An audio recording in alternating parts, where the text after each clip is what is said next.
यहाँहरू सबैलाई मेरो च्यानलमा पुनः स्वागत छ र आजको भिडियोमा चाहिँ म साइन्टिफिक कम्युनिकेसन स्किल अन्तर्गतको एउटा स्किल ओरल प्रेजेन्टेसन त्यो ओरल प्रेजेन्टेसनलाई इम्प्रुभ गर्नको लागि के इम्पोर्टेन्ट कुराहरूमा हामीले ध्यान दिनुपर्छ भन्ने बारेमा केही टिप्सहरू दिँदैछु। म चाहिँ यहाँ फेस टु फेस प्रेजेन्टेसनको बारेमा बोलिरहेको छैन, किनभने आजभोलि चाहिँ हामीहरू साइन्टिफिकली ओरल प्रेजेन्ट गर्दाखेरि हाम्रो रिसर्चहरू आफ्नो प्रोजेक्टहरू अर्थात् प्रपोजलहरू प्रेजेन्ट गर्दा चाहिँ पावर पोइन्ट युज गर्ने चलन छ। सो पावर पोइन्ट युज गरेर हामीले हाम्रो रिसर्च मेथड्स रिजल्ट अर्थात् हाम्रो प्रपोजल हामीले प्रेजेन्ट गर्दाखेरि चाहिँ के कुरामा ध्यान दिनुपर्छ होला त भन्ने बारेको म भिडियो बनाउँदैछु। र सुरुमा हामीले पावर पोइन्ट युज गरेर प्रेजेन्ट गर्दाखेरि पावर पोइन्टको ब्याकग्राउन्ड चुज गर्न पनि हामीले जान्नुपर्ने हुन्छ। पावर पोइन्टको ब्याकग्राउन्ड चुज गर्नु पनि एउटा इम्पोर्टेन्ट टास्कभित्र पर्दछ। हामीले जहिले पनि साइन्टिफिक वेमा हाम्रो रिसर्चहरू हाम्रो मेथड्सहरू रिजल्टहरू पावर पोइन्ट युज गरेर प्रेजेन्ट गर्दाखेरि चाहिँ सधैँभरि पावर पोइन्टको वाइट ब्याकग्राउन्ड अर्थात् ब्ल्याक ब्याकग्राउन्ड चुज गर्ने चलन छ। हामीले डिफ्रेन्ट अरू कलरको ब्याकग्राउन्ड पनि युज गर्न त मिल्छ, but they are so tricky because हामीले त्यसमा कलर कन्ट्रास्ट गर्न जान्नुपर्छ र कलर कन्ट्रास्ट र colour balance is high skill task हो। त्यसमा चाहिँ धेरैभन्दा धेरै क्रिएटिभिटी र एउटा इम्पोर्टेन्ट कलर ब्यालेन्सको हामीले काम गर्नुपर्ने हुन्छ र त्यो सधैँभरि पोसिबल हुँदैन। र सबैभन्दा अर्को कुरा भनेको चाहिँ हाम्रो अडियन्सहरू चाहिँ सधैँभरि हामीले प्रेजेन्ट गरेको टेक्स्ट कलर अर्थात् ब्याकग्राउन्ड कलर चाहिँ देख्छ भन्ने पनि जरुरी हुँदैन। कोही मानिसहरू कलर ब्लाइन्ड पनि हुन सक्छन्। त्यही भएको भएर क्लियरली देखिन पर्ने हुन्छ हाम्रो मेसेज, हामीले डेलिभर गर्न खोजेको मेसेज क्लियरली देखिन पर्ने हुन्छ। त्यसको लागि पनि black and white combination is very perfect combination. So हामीले चाहिँ ब्याकग्राउन्ड चुज गर्दा सधैँभरि black and white combination use गर्ने चलन छ। This is most important tip. And हामीले युजली आइदर वाइट ब्याकग्राउन्डमा ब्ल्याक टेक्स्ट युज गरिन्छ अर्थात् ब्ल्याक ब्याकग्राउन्डमा वाइट टेक्स्ट युज गरिन्छ। These are the most common most adapted and सबैजनाले युज गर्ने र एडभाइजेबल फर्म अफ यो ब्याकग्राउन्ड हो पावर पोइन्टको ब्याकग्राउन्ड हामीले चुज गर्दाखेरि। र युजली चाहिँ वाइटमा ब्ल्याक रेकमेन्ड गरिन्छ ब्ल्याक टेक्स्ट, बट ब्ल्याक ब्याकग्राउन्डमा वाइट पनि it's a nice combination, but हामी चाहिँ usually we choose white because it is more clear than the black one. So हामीले पावर पोइन्टको ब्याकग्राउन्ड युज गर्नु चुज गर्नु पनि एउटा इम्पोर्टेन्ट टास्कभित्र पर्छ साइन्टिफिक कम्युनिकेसन स्किलको ओरल प्रेजेन्टेसनभित्र। र यस पछाडिको अर्को इम्पोर्टेन्ट टिप भनेको चाहिँ हामीले सधैँभरि टेक्स्ट कलरलाई चाहिँ हामीले ध्यान दिनुपर्ने हुन्छ। हामीहरूले सधैँभरि चाहिँ एकदम टाढाको डिस्टेन्सबाट बसेर हेरिरहेको मान्छेले पनि देख्न सक्ने खालको कलर चुज गर्नुपर्ने हुन्छ। र युजली अघि मैले भनिहालेँ वाइट ब्याकग्राउन्डमा ब्ल्याक टेक्स्ट युज गरिन्छ र हामीहरू चाहिँ कहिले पनि टु डार्क र टु लाइट कलर चाहिँ हामीले चाहिँ चुज गर्दैनौँ। टु डार्क पनि हामी एकदम धेरै डार्क भयो भने पनि हाम्रो ब्याकग्राउन्ड कलरसँग म्याच नभएर राम्रो देखिँदैन, पछाडि बस्ने मान्छेहरूले देख्न सक्दैन भने लाइट कलर पनि देख्न सक्दैन। त्यही भएर हामीले चाहिँ जहिले पनि टेक्स्ट कलरलाई चाहिँ एकदम धेरै ब्यालेन्स गर्नुपर्ने हुन्छ र त्यसलाई चाहिँ एकदम राम्रो कन्ट्रास्ट युज गर्नुपर्ने हुन्छ। जस्तो हामीले चाहिँ medium dark text colour use गर्छौँ भने हामीले चाहिँ भेरी लाइट टेक्स्ट कलर चाहिँ हामीले युज गर्दैनौँ। र हामीले चाहिँ ब्याकग्राउन्डसँग हाम्रो टेक्स्टको कलर पनि कन्ट्रास्टिङ हुनुपर्छ। वाइटमा ब्ल्याक एउटा गुड कन्ट्रास्ट हो, त्यो चाहिँ क्लियरली भिजिबल हुन्छ। तर हामीले ब्याकग्राउन्ड जस्तो चुज गरेको छौँ त्यही अनुसारको जस्तो ब्याकग्राउन्ड छ त्यस्तै खालको चाहिँ टेक्स्ट कलर युज गऱ्यौँ भने चाहिँ त्यो चाहिँ देखिँदैन। फर इक्जाम्पल ब्लू ब्याकग्राउन्डमा चाहिँ लाइट ब्लू अथवा dark blue text colour use गर्दाखेरि चाहिँ यो भिजिबल नहुनसक्छ पछाडि बस्ने मान्छेहरूको लागि, जसले पछाडि बसेर हेरिरहेको छ तपाईँको प्रेजेन्टेसन। सो कन्ट्रास्ट गर्न जरुरी हुन्छ र टेक्स्ट कलर चुज गर्नु पनि एकदम धेरै इम्पोर्टेन्ट हुन्छ। So always use the medium light. हाम्रो वाइट ब्याकग्राउन्डमा चाहिँ medium light is perfect combination, perfect contrast, तर do not use very light text colours. यो चाहिँ भिजिबल हुँदैन पछाडि बसेर हेर्ने मान्छेहरूको लागि। र अब अर्को टिपमा जाउँ। अर्को भनेको चाहिँ हामीले एकदम धेरै सिम्पल सेन्टेन्स फर्मेट युज गर्नुपर्ने हुन्छ। हामीले मेसेज डेलिभरी गर्दा हाम्रो पावर पोइन्टमा एकदम कम्प्लेक्स सेन्टेन्स, कम्प्लेक्स वर्ड्स र एकदम साइन्टिफिक टु साइन्टिफिक वर्ड्स हामीले राख्यो भने, फर इक्जाम्पल चाहिँ हामीले साइन्टिफिक नेमहरू केहीको राख्यो भने चाहिँ हाम्रो अडियन्स चाहिँ लार्ज हुनसक्छ र त्यो अडियन्स सबैले चाहिँ नबुझ्न सक्छ हाम्रो कुराहरू।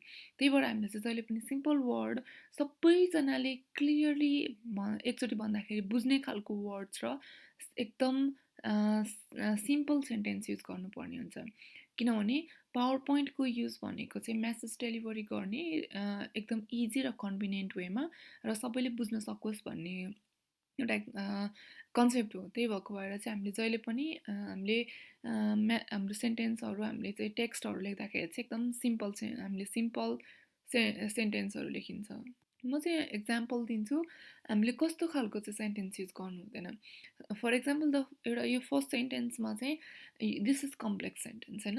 हामीले चाहिँ क्रिस्टिनाले चाहिँ रियलाइज गरिरहेको छ कि काममा जान लेट हुन्छ, किनभने उसले देख्यो ट्रेन चाहिँ पुल आउट भएको छ स्टेसनबाट होइन। सेन्टेन्स चाहिँ राम्रो छ। हामीले चाहिँ लिट्रेचरमा लेख्दाखेरि अथवा हामीले थेसिसहरूमा लेख्दाखेरि चाहिँ यो टाइपको सेन्टेन्सहरू लेखिन्छ। तर पावर पोइन्टमा प्रेजेन्ट गर्दाखेरि चाहिँ त्यो अडियन्स चाहिँ सबै लेभलको सेन्टेन्सहरू बुझ्न नसक्ने खालको पनि हुनसक्छ। त्यही भएर हामीले चाहिँ जहिले पनि सिम्पल सेन्टेन्समा लेख्छौँ। हामीले कहिले पनि कम्प्लेक्स बनाउँदैनौँ। कसरी लेख्ने त त्यसलाई भन्दाखेरि ब्रेकडाउन गर्ने। अब क्रिस्टिनाले चाहिँ ट्रेनलाई पुल आउट भएको देख्यो, त्यही भएर उसले रियलाइज गरिरहेको छ कि अब चाहिँ अफिस जानलाई उसलाई फेरि ढिला हुन्छ भनेर। So always break down and make the very simple sentence, very simple phrases and words, and always avoid to use the complex sentence. र नेक्स्ट इम्पोर्टेन्ट टिप भनेको चाहिँ हामीले कहिले पनि हाम्रो स्लाइड्सलाई चाहिँ टु वर्डी बनाउनु हुँदैन। हामीले कहिले पनि too many text, too many paragraphs हामीले चाहिँ राख्दैनौँ हामीले स्लाइड्समा। हामीले होल प्याराग्राफलाई नै फिट गर्नु पनि राम्रो हुँदैन पावर पोइन्ट बनाउँदाखेरि। म एक्जाम्पल दिन्छु। यो एउटा ब्याकग्राउन्ड हो होइन। हामीले चाहिँ पावर पोइन्टमा कहिले पनि सिधै डिरेक्टली ब्याकग्राउन्ड लगेर चाहिँ हालिँदैन। त्यहाँ कोही कसैलाई पनि टाइम हुँदैन कि हामीले लेखेको प्याराग्राफ पढ्नको लागि होइन। त्यहाँ कोही कसैलाई पनि टाइम हुँदैन पढ्नको लागि, plus it is not impressive होइन। त्यो कसले पढेर बस्छ। किनभने पावर पोइन्ट भनेको चाहिँ तपाईँले त्यसलाई चाहिँ बुलेट पोइन्टमा टेक्स्टहरू, एकदम अट्र्याक्टिभ फ्रेजहरू, टेक्स्टहरू राख्ने अनि त्यसलाई एक्सप्लेन गर्ने हो तपाईँले होइन। तर तपाईँले एक्सप्लेन गर्ने जति जम्मै चिजहरू यसरी नै प्याराग्राफ अथवा टु मिनट टेक्स्ट राख्न थाल्यो भने चाहिँ त्यो कम्प्लेक्स हुन जान्छ र कोही कसैले पढ्नलाई इन्ट्रेस्ट पनि दिँदैन र मान्छेहरूको चाहिँ ध्यान अन्त्यतिर ड्र्याग हुनसक्छ। त्यही भएर हामीले यहाँ मैले प्रेजेन्ट गरेको इक्जाम्पल एउटा ब्याकग्राउन्ड, एउटा प्रोजेक्टको त्यसको एउटा ब्याकग्राउन्ड हो यो होइन। हामीले यसरी फिट गर्न चाहिँ इट्स नट प्रोफेसनल होइन। तर त्यसैलाई चाहिँ यसरी लेखिदियो भने चाहिँ हामीले 1 2 3 4 चारवटा बुलेट पोइन्ट्समा नट कम्प्लिट सेन्टेन्स, सर्टेन चाहिँ फ्रेजहरू युज गरेर अनि एट्र्याक्टिभ अर्थात् कोर इम्पोर्टेन्ट टास्क मात्रै राखेर एक्सप्लेन गर्दाखेरि चाहिँ it would be more reliable अनि सबैजनाले त्यसलाई क्लियरली बुझ्नुहुन्छ र यो इन्ट्रेस्टिङ पनि हुन्छ, इम्प्रेसिभ पनि हुन्छ। हामीले त्यही भएर हामीले हाम्रो पावर पोइन्ट बनाउँदाखेरि चाहिँ कहिले पनि टु वर्डी अर्थात् धेरै वर्ड्सहरू चाहिँ राखिँदैन। वर्डहरूलाई जहिले पनि घटाउन ट्राई गर्नुपर्ने हुन्छ र एकदम छोटो फ्रेजेसहरू, सेन्टेन्सहरू युज गरेर हामीले मेसेज चाहिँ डेलिभर गर्नलाई ट्राई गर्नुपर्ने हुन्छ। र साइन्टिफिक ओरल प्रेजेन्टेसन्सहरूमा चाहिँ, पावर पोइन्ट प्रेजेन्टेसन्सहरूमा चाहिँ हामीले जहिले पनि ग्राफहरू, पिक्चर्सहरू अर्थात् कुनै पनि फ्लो चार्ट, इलिस्ट्रेसनहरू राख्नुपर्ने हुन्छ। हामीले गरेको प्रोजेक्ट, हामीले गरेको चाहिँ वर्कलाई इलिस्ट्रेट गर्नको लागि, हामीले प्रयोग गरेको मेथडहरू, डिफ्रेन्ट कुराहरू इलिस्ट्रेट गर्नको लागि चाहिँ हामीले हामीले चाहिँ पिक्चर्सहरू युज गर्ने, चार्ट्सहरू युज गर्ने। फर इक्जाम्पल हामीसँग रिजल्टहरू छ भने हामीले ग्राफ अनि हामीले चार्टहरू युज गर्ने चाहिँ मोर इम्प्रेसिभ, अट्र्याक्टिभ अनि क्लियरली म्यासेज दिनलाई पनि इजी हुन्छ अडियन्सको लागि। सो हामीले चाहिँ हामीसँग रिजल्टहरू छ भने चाहिँ जस्तो बार ग्राफ पाइ चार्ट बनाउने, हामीसँग रिजल्ट इभन छैन भने पनि हामीले फ्लो चार्ट्सहरू बनाउने र more in graph more in picture फर्ममा चाहिँ हामीले प्रेजेन्ट गर्न ट्राई गर्ने। किनभने यति गर्दाखेरि चाहिँ पावर पोइन्ट एकदम एट्र्याक्टिभ हुन्छ। अर्को कुरा भनेको त्यसमा त्यो अलिक इम्प्रेसिभ हुन्छ। अर्को कुरा भनेको बुझाउन सजिलो हुन्छ र मान्छेले अलिक अडियन्सहरूलाई बुझ्नलाई सजिलो पनि हुन्छ। र अर्को इम्पोर्टेन्ट कुरा भनेको कोही मान्छेको ध्यान चाहिँ भङ्ग हुँदैन। सबैजनाले चाहिँ कन्सन्ट्रेट गर्न सक्छ पिक्चरहरूमा, किनभने त्यो चाहिँ अलिकति इन्ट्रेस्टिङ हुन जान्छ। So always use graphical form अर्थात picture forms अर्थात flowchart forms to present your idea, present your result, method or anything in scientific communication. सधैँभरि चाहिँ तपाईँले यसरी ग्राफिकल्स फर्ममा पिक्चर फर्ममा पिक्टोरियल फर्ममा चाहिँ प्रेजेन्ट गर्नु होला। र अर्को इम्पोर्टेन्ट टिप छ, हामीले जहिले पनि साइन्टिफिक कम्युनिकेसन स्किल युज गर्दाखेरि ओरल प्रेजेन्टेसनको लागि पावर पोइन्ट युज गर्दाखेरि चाहिँ हामीले एनिमेसन सधैँभरि अभोइड गर्नुपर्ने हुन्छ। किन भन्दाखेरि हामीले एनिमेट गऱ्यौँ भने चाहिँ हाम्रो वर्ड्सहरूलाई अनि हामीले चाहिँ सेन्टेन्सहरूलाई पावर पोइन्टलाई नै एनिमेट गऱ्यो भने चाहिँ त्यो अडियन्सहरूको ध्यान चाहिँ भङ्ग हुनसक्छ। दे अटेन्सन नदिन सक्छन् उनीहरूले। किन भन्दाखेरि त्यो चाहिँ समथिङ केम इन बिट्विन होइन, त्यो प्रेजेन्ट गर्दा गर्दै केही कुरा आउँछ र अनि त्यो कुराले चाहिँ टेक्स्टहरूलाई उथल पुथल पारिदिन्छ होइन। अनि मान्छेहरूले चाहिँ अब एउटा कन्सन्ट्रेसनमा तपाईँको स्लाइड सुनिरहेको थियो, हेरिरहेको थियो, पढिरहेको थियो, अब चाहिँ त्यो एनिमेसनले गर्दाखेरि मान्छेको अटेन्सन चाहिँ ड्र्याग आउट हुन्छ होइन। र अर्को भनेको चाहिँ हामीले जुन ओभरअल भ्यालु चाहिँ हामीले प्रेजेन्ट गरिरहेको छौँ, हाम्रो पावर पोइन्टमा मेसेज दिन खोजिरहेको छौँ, त्यो चाहिँ एनिमेसनले गर्दाखेरि अडियन्सले चाहिँ अन्डरस्ट्यान्ड नगर्न सक्छ। किनभने वर्डहरू फ्लिप भइरहेको छ, यता गइरहेको छ, उता गइरहेको छ, त्यो के भइरहेको छ उनीहरूले बुझ्नुपर्ने हुन्छ।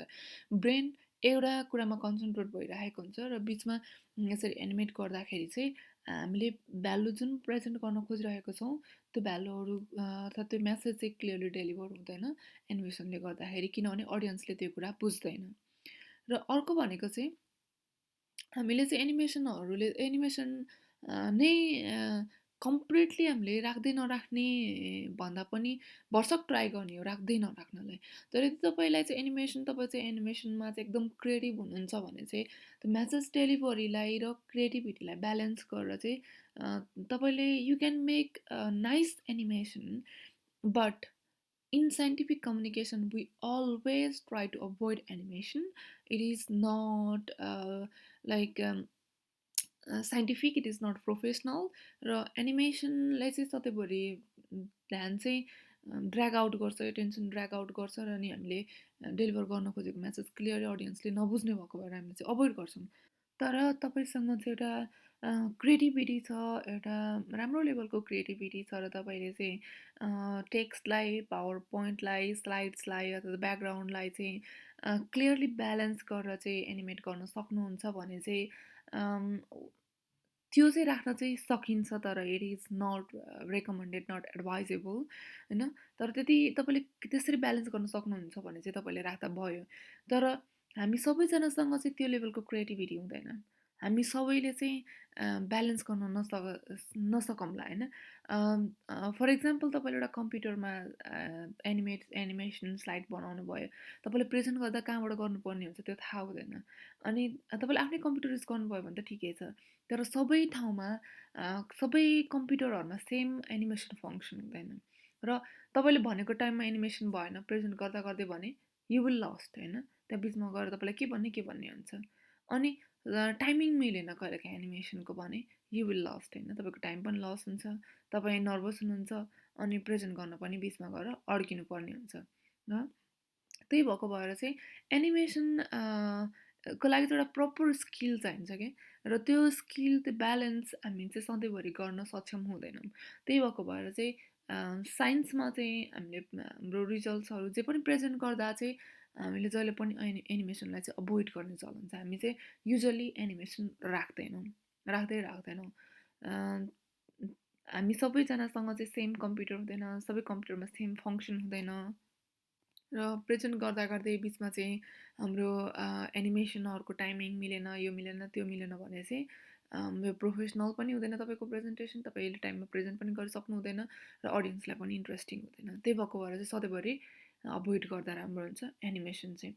सो आजको भिडियो चाहिँ यति नै र आई होप कि आज प्रेजेन्ट गरिएको यी टिप्सहरू अर्थात् यो सजेसन्सहरू अर्थात् रेकमेन्डेसन्सहरूले चाहिँ तपाईँलाई चाहिँ फ्युचरमा तपाईँ प्लान गर्दै हुनुहुन्छ केही कुरा प्रेजेन्ट गर्ने अर्थात् तपाईँलाई केही प्रेजेन्ट गर्नुपर्ने छ भने probably I hope it will help you र तपाईँलाई हेल्प गरिरहेको छ भने चाहिँ कमेन्ट सेक्सनमा लेखिदिनु भयो भने आई विल अप्रिसिएट इट कि तपाईँले मेरो मेरो कन्टेन्टले तपाईँलाई हेल्प गरिरहेको छ भनेर जान्न पाउँदा मलाई पनि खुसी लाग्छ र कृपया तपाईँहरूलाई मेरो कन्टेन्ट राम्रो लागिरहेको छ भने चाहिँ मेरो च्यानललाई लाइक गरिदिनु होला, सब्सक्राइब गर्न नबिर्सिनु होला र तपाईँको ग्रुपमा चाहिँ कोही अरू साथीहरूलाई चाहिँ यस्तो खालको इन्फर्मेसन चाहिरहेको छ भने चाहिँ सेयर गरिदिनु भयो भने म धेरैभन्दा धेरै आभारी हुनेछु र मेरो च्यानललाई सब्सक्राइब गर्न नबिर्सिनु होला र तपाईँहरूलाई यस्तै कन्टेन्टहरू चाहिँ मेरो च्यानलबाट प्रेजेन्ट भइराखोस् भन्ने लाग्छ भने मलाई कमेन्ट सेक्सनमा लेखेर चाहिँ मेन्सन गरिदिनु भयो भने it will give me a big motivation to move forward. आजलाई यति नै. So do not forget to subscribe and keep watching my videos. Thank you so much.